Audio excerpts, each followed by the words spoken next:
Trước khi nhảy vào pha, tụi mình đi từ đầu nhé.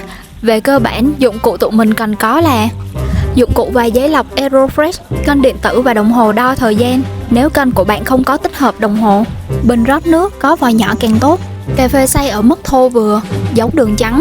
Thế là đủ, giờ thì vào việc chính thôi. Bắt đầu với đun sôi 600ml nước. Trong lúc đợi nước sôi, đặt giấy lọc vào nắp nhựa của Aerofresh. Kéo 2 phần ống của Aerofresh tới số 4 và đặt lên cân. Khi nước đã sôi, tụi mình tráng và làm nóng dụng cụ nhé. Đổ 15g cà phê đã xay ở mức thô vừa, giống như đường trắng vào Aerofresh. Lắc nhẹ để dàn đều. Với 15g cà phê tỷ lệ 1 cà 13 nước thì mình sẽ cần 195ml nước. Đầu tiên, ủ cà phê bằng cách rót 40ml nước. Bấm thời gian khi bắt đầu rót. Dùng dụng cụ khuấy đi kèm Aerofresh để khuấy 3 vòng. Sau đó, tiếp tục rót 155ml nước còn lại, khuấy thêm 10 vòng nữa. Sau đó, dùng nắp để đóng lại. Lưu ý, hãy đóng nắp đủ chặt để đảm bảo an toàn cho những bước sau. Sau khi đóng chặt nắp, đợi đến 1 phút thì lật ngược dụng cụ vào bình chứa và bắt đầu sử dụng tay để nén cà phê xuống.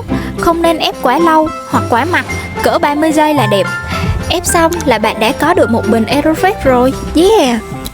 Để vệ sinh thì gỡ lưới lọc và ấn dụng cụ để lấy bã cà phê. Hả? Bạn muốn biết những thông số chán ngắt đó à?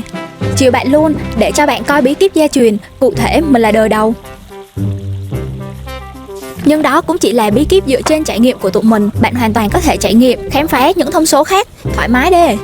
Và đây là phần quan trọng nhất. Bất kể bạn làm gì, nếu có thể, hãy uống cà với tâm trạng tốt nhất. Bạn có câu hỏi, bạn muốn chia sẻ công thức, bạn thấy video này dở tệ, khó hiểu, hãy chia sẻ ý kiến của bạn dưới phần bình luận, like và subscribe để ủng hộ tụi mình nhé.